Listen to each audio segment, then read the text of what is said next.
Hello বন্ধুরা, তোমরা কেমন আছো? আই হোপ তোমরা সবাই ভালো আছো। আর আজকে আমি তোমাদের জন্য আর কি নিয়ে এসে একটা নতুন কী বলো, দাদাভাইটা বহুত দিন রিকোয়েস্ট করছে, বহুদিন মনে হয় উনি, আমি জানি না কি বলছি, ওনার ওই ভিডিওটা খুব দরকার তো আজকে হচ্ছে সানডে, তো ভাবছি যে আজকে ওনার ভিডিওটাই করে, তো ওনার জন্যই আজকে আমার ভিডিওটা করা। সত্যি কথা বলতে উনি আজকে করবে, কারণ আমার এরপর আর টাইম হবে না, ওই জন্য ভাবলাম আজকেই ওনার জন্যই ভিডিওটা করবো। তো বন্ধুরা প্লিজ কেউ স্কিপ করবে না, পুরোটা দেখবে, আশা করছি তোমাদের ভালোই লাগবে। আর এটাও হচ্ছে একটা ওয়াশিং ভিডিও, কিন্তু দাদাভাই প্রচুর দিন ধরে আমাকে রিকোয়েস্ট করছে ওই ভিডিওটা দেওয়ার জন্য। তো আমারও সময় হয় না, তো আজকে তো রবিবার, আমার তো মোটামুটি কাঁচা ধোয়া করি, তো আর আমি না ওই জিনিসটা ইউজও করি না। তো ভাবছি ওনার জন্য কি করে আমি ইউজ করি না, কিন্তু আমার বাড়িতে আমি দেখেছি, যেহেতু প্রচুর দেখেছি জিনিসগুলো, ছোটোবেলায় তো প্রচুর দেখেছি, এখন আর কাঁথা সেভাবে কেউ ইউজ করে না, এটা ঠিকই। আজকে আমি কাঁথা ওয়াশিং ব্লগটা দেখাবো, তো প্লিজ কেউ স্কিপ করবে না, ফুল টাইম ওয়াশ করে, আশা করছি তোমাদের খুব ভালো লাগবে। আর সত্যি কথা, নতুন একটা জিনিসের এক্সপেরিয়েন্সও হবে, তোমরা সবাই শিখতে পারবে। তো তার জন্যই বলছি প্লিজ কেউ স্কিপ করবে না, ভিডিওটা দেখো, ভালো লাগবে আশা করছি। তো চলো ভিডিওটা শুরু করি। তো দাদাভাই, আপনার জন্যই আমার ভিডিওটা করা, সঞ্জয় দাদাভাই। তো আপনি খুব বারবার রিকোয়েস্ট করেছেন, তো আমি তার জন্যই ভিডিওটা করছি, কাঁথা ওয়াশিং ভিডিও। তো প্লিজ তো আপনি দেখবেন, আপনার খুব সুবিধা হবে। আমি একদম ইজি এবং সহজভাবে, যেহেতু আপনি ছেলে মানুষ, আপনাকে যতটা ইজিভাবে করানো যায় আমি সেইটাই চেষ্টা করব। তো আপনি প্লিজ দেখবেন ভিডিওটা। আর এই দেখো, আমি হচ্ছে গিয়ে এই যে আমরা এখন সবাই, দেখো আমার মেয়েও কম্বল গায়ে দিয়ে ঘুমাচ্ছে, আমরা সবাই কম্বল গায়ে দিই, ওই জন্য এখন কী বলো তো, অনেক কম্বল হয়ে গেছে, আমরা ব্ল্যাঙ্কেটই গায়ে দিই, কারণ এই কাঁথা আমরা গায়ে দিই না। কাঁথা যে আমার নেই তা না, কাঁথা আমার অনেকই আছে, দেখো আমার সব তবে কি কাঁথাগুলো সৌন্দর্য কাঁথা না, এগুলো কী বলো তো, এখন মেশিনে যে কাঁথা সেলাই হয় না, সেই কাঁথাগুলো। কারণ মা একটু খুব একটা হলো, ঘরের কাপড় দিয়েই বেশিরভাগ কাপড় কাঁথাগুলো সেলাই করে। আর এটা আমি খুলতেই পারছিলাম না, কিন্তু কেন কি বলো তো, এইখানে না এই জিনিসটার উপর আর একটা আছে এরকম, সেটা খোলা যায় না, কেন এইগুলো আমি কম খুলিই না, যখন দরকার হয় তখনই, সেই জন্য আটকে যায়। বর্ষাকালে কি অবস্থা হবে তাই ভাবছি, আমি খুলতেই পারছি, অনেক চেষ্টা করে তারপরে গিয়ে খুলতে পেরেছি এই কাজটা। আর ভাবছি কোনটা ইউজ ধোবো, আমি একদম সামনাসামনি, সত্যি কথা দাদা ভাইয়ের জন্যই আমি কাঁথাটা করি, কারণ কাঁথা আমরা ইউজই করি না। তো ভাবছি এই কাঁথাটা মেয়ের জ্বরের দিন ব্যবহার করা হয়েছিল, তো একদিন কেচে আর কি, ওই যে মেশিনের থেকে কাচার পরে মা আবার কেচেই আর কি রেখে দিয়েছিল। সেদিনকে যদি বলতেন তাহলে আমি মার ওয়াশিংটাই আপনাকে দেখাতে পারতাম।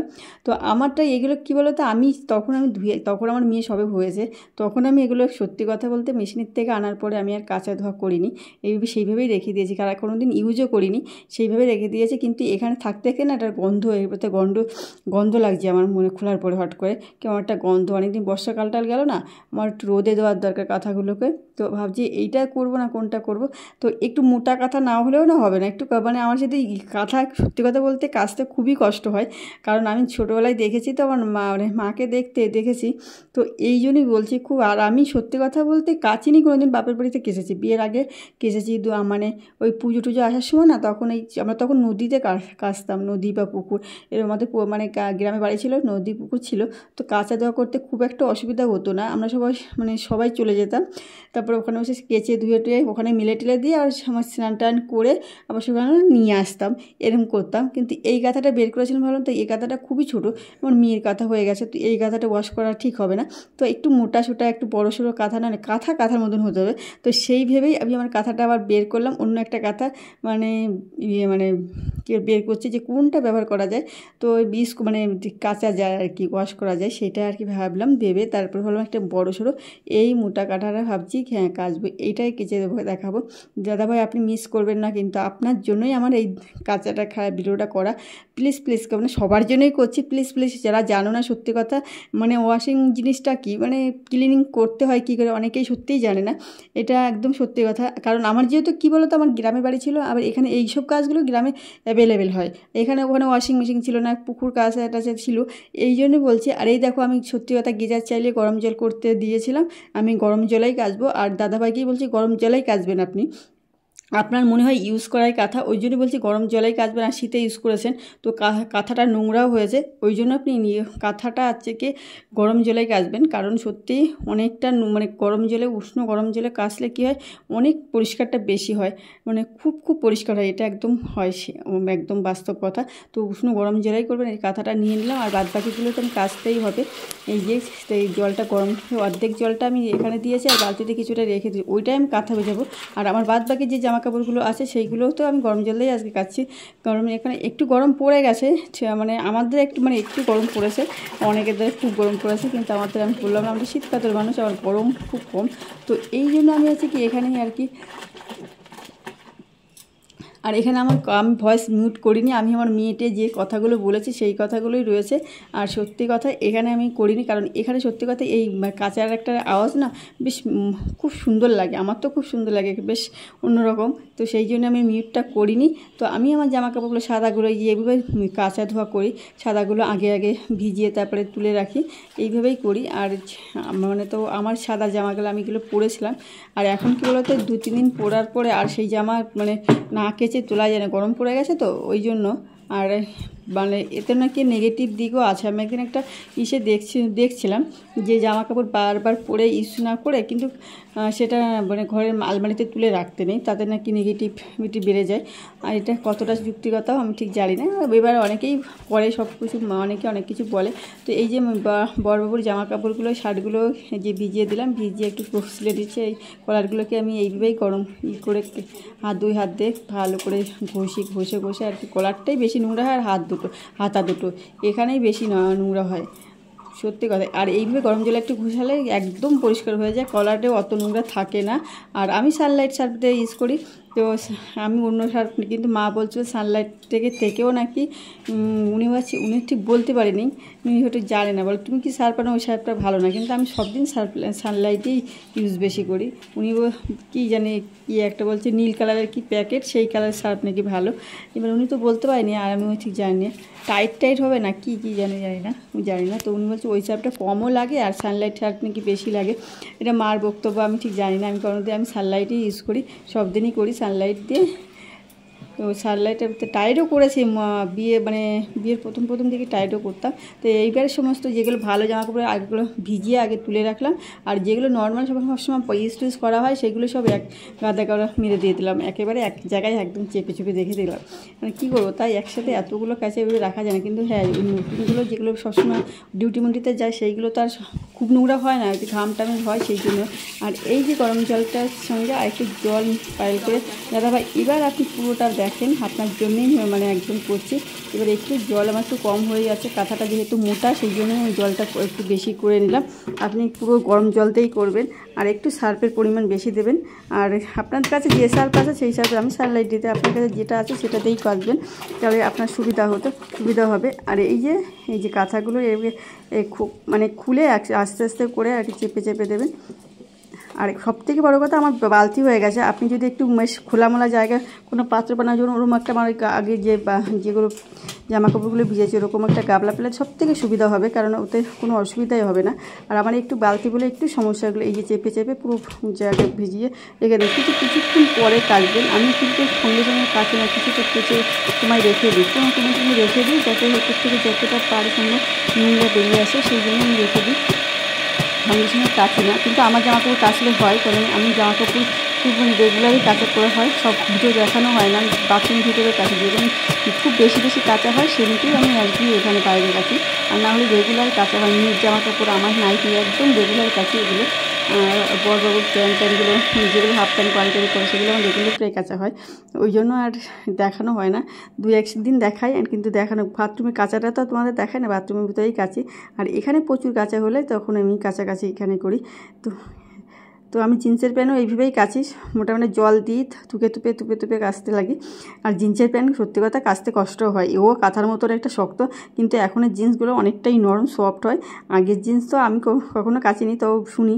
এইবার তো আপনারা এই যে কাঁথার এই যে আছে কি কাঁথা, এই কাঁথার বিশাল একটা কষ্টের ব্যাপার, সত্যি কথা খুবই কষ্ট। তা আপনাকে যতটা পারেন এইরকম মানে কী বলে পাছাড় মেরে কাচতে হবে, এটা পাছাড় মেরে এরকম করে যতটা নোংরা বের করা যায় তো এইভাবে তো আমি কাচ্ছি, আপনার যেইভাবে সুবিধা হয় আপনি এইভাবেও করতে পারেন। কারণ কাঁথাটা মানে এক জায়গায় গোটো করলে কিন্তু অনেকটা হাতের মধ্যে আসবে না, তো সেই জন্য এইভাবে আসার মেরে মেরেই কাচতে হবে। তারপরে পা যতটা পারেন পা দিয়ে কাচবেন, তো তাহলে আপনার সুবিধা হবে। আর আমি তো এইভাবেই করি, আপনারা যারা যেভাবে করেন আমাকে একটা কমেন্ট করবে জানাবেন। সে আর দিদিভাই আছে, তারাই যেমন আছে, কিছু কিছু দিদিভাইও আছে আমার দেখে, তারাও কীভাবে কাছেন একটা কমেন্ট করে জানাবেন। আমি কাঁথা এইভাবেই কাচি। সত্যি কথা বলতে পা দিয়ে ছাড়া হয় না কাঁথা, আর যতই আছাড় মারো মাঝামারি তুলে তুলে পাছাড় মারলেও হয় না। তো পা দিয়ে মানে একটুখানি করতে গেলেই কষ্ট হয়ে যায়। এইটা আমার কী কষ্ট হয়ে গেছে সেই আমি জানি, আর ভগবানই জানে। তো খুবই কষ্ট হয় কাঁথা সে কাচতে গেলে, আর মোটা কাঁথা হলে খুবই কষ্ট হয়। তাই এটা মোটা কাঁথায় যেহেতু আমি কাঁথা মানে ওয়াশিং দেখাচ্ছি ভিডিওটা, সেই জন্য কাঁথাটা একটু ভালো মোটা সোটা বড়ো সড়ো কাঁথায় নিয়েছি। এখানে 3 জন শোয়া যাবে এমন একটা বড় কাঁথা, আর মোটাও আছে, বুঝতেই পারছি, দেখেই বোঝা যাচ্ছে যে কাঁথাটা অনেকটা লেন্থ। তখন ওয়ানে পড়তে তখন ভিডিওটা একটু সমস্যা হয়ে গেছে, কারণ আমার মেয়ে ভিডিও করেছে ওই জন্য ও, আর তারপরে ও রেগে করছিল, কারণ ও পড়তে বসে আমি বারবার ডাকছে। আর এখানে কি বলতো আমার এই জায়গাটা এতটা শর্ট যে মানে ক্যামেরা মানে স্ট্যান্ড লাগিয়ে করা যায় না, একদম শর্ট। আমি রুগা বলেই এখানে এসে করতে পারি, মোটা হলে সত্যি করা যেত না, বুঝতেই পারতো না। আমি রুগা বলে তো ধরে এইভাবে। আর এই জল দিয়ে কাচবেন, মানে একটু যে নোংরাটা মানে জলটা কমে আসছে তখন জল দেবেন, তাহলে এভাবে কোনো অসুবিধা হবে না। দেখবেন মানে অনেক পরিষ্কার হয়ে যাবে। আপনি না পেলে থুপে কাজ, কিন্তু ছেলেদের গায়ে একটু শক্তি বেশিই থাকে, এটা আমার মনে হয়। তো এইভাবে কাচবেন, কোনো অসুবিধা নেই। এরকম থুপে কাচবেন, পা দিয়ে করবেন, নোংরা একদম বেরিয়ে যাচ্ছে। আর একটু বললাম কি ভিজে গরম জল দিয়ে করবেন, সার্ফ একটু বেশি দেবেন, তারপর আছে কিছু সময় রেখে তারপর কাচবেন, একদম পরিষ্কার হয়ে যাবে, কোনো অসুবিধা হবে না। একটু কষ্ট হয় এই সময় কাচতে, তো আপনাদের কোনো সেরকম একটা অসুবিধা হবে না। আমি তুলতেই পারছিলাম না, একদম সত্যি কথা, একদম তুলতে এতটা মোটা সোটা কাঁথাটা তো আমার খুব কষ্ট হচ্ছিল। তো কষ্ট হলেও করতেই হবে, কারণ জিনিস তো নোংরা জিনিস যদি রাখা হয় সেই জিনিস কিন্তু তাড়াতাড়ি নষ্ট হয়ে যায়, একদম বাস্তব কথা। সেই জিনিস নোংরা হয়ে যায়, নোংরা থেকে। যেমন ঘরের শাড়ি আমরা পরি, আমার যেমন শাড়ি আছে পিওর সিল্ক, আমি মনে হয় 2-3 দিন পরেছি, সেই শাড়ির অবস্থা পুরো পিওর সিল্ক, এতটা সফট এতটা নরম, সেই শাড়ি ছিদ্র হয়ে গেছে। আর এই দেখো এইভাবে আমি 3-4 বার করে ধুয়েছি, এরকম আলতো করে, মানে আলতো তো এখানে করাই যাবে না, মানে যথেষ্ট শক্তির দরকার আছে এরকম। আর বালতিতে কিন্তু ধোয়া যাবে না, মোটা কাঁথা বড় কাঁথা বালতিতে ধোয়া যাবে না।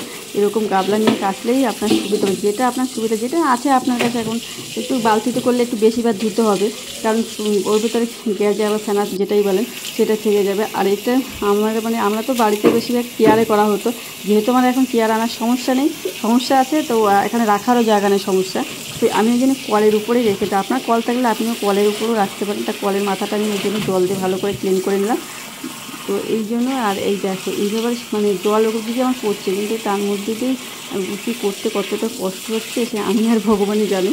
তো খুব কষ্ট হচ্ছিলো, সত্যি কথা, খুব কষ্ট হচ্ছিলো। তো এইভাবে জলের মধ্যে আস্তে ওকে ভালো করে ধুতে হবে, মানে একদম পরিষ্কার। আমি 3-4 বার করে ধুয়েছি, 4 বার তো মানে 4 বারেই করলাম এটা, আর বন্ধ করে দিলাম। এবার এটা মানে জলটা নিংড়ানো খুব কষ্টের। তো এইভাবে ফোল্ড করে নেবে, মাঝখানে ফোল্ড করে তারপরে করবে, ছোটো করে, লেন্থটা ছোটো হয়ে যাবে, তারপরে কোনো খুব একটা অসুবিধা হবে না। আর আমার হাত যেহেতু ছোটো, ছেলেদের হাত অনেকটা বড়ই হয়, এইভাবেই করলে কোনো অসুবিধা হবে না। তো দেখো, আর আমাদের কী হতো বলো তো, আমি বাড়িতে দেখেছি আমরা 2 পাশে 2 জন দাঁড়িয়ে তারপরে নিংড়াতো, 2 পাশে জল একদম পড়ে যেত। আর এই যে এখন জল অনেকটা ঝরে গেছে, এবার বালতিতে আমি রেখে দিচ্ছি। এবার পরে এই যে স্নান টান করে উপরে 1 বালতি আমি নিয়ে গেছি, কিন্তু মানে 2 বালতি হয়েছে আমার জামা কাপড়, তার মধ্যে 1 বালতি আমি এখন সূর্যদেবকে অর্ঘ্য দিতে গেছিলাম তখন নিয়ে গেছিলাম এক হাতে, আর এক হাতে এখন একটা নিয়ে যাচ্ছি। তাই এই যে মানে একটু লেট হয়ে গেছে না, মানে আসাই যাচ্ছে না, এতটা তাপ কি বলবো। তো সঞ্জয় দাদা আপনার জন্যই আমার এটা মানে কাঁথা ওয়াশিং ব্লগটা করলাম আর ক্লিনিং করলাম, দেখতেই পেলেন আপনার সুবিধার জন্য আপনি বারবার রিকোয়েস্ট করেছিলেন। তো আপনার যদি সুবিধা হয়, আমার এটা কেমন লাগলো অবশ্যই আপনি একটা কমেন্ট করবেন যে আপনি ভিডিওটা দেখেছেন, তাহলে আমার খুব ভালো হবে। কারণ এত কষ্ট করে আপনি যদি ভিডিওটাই না দেখেন তাহলে আমার পুরো একদম মানে কী বলবো কষ্টটাই বৃথা হয়ে যাবে। তো প্লিজ এই পর্যন্ত থাকলো।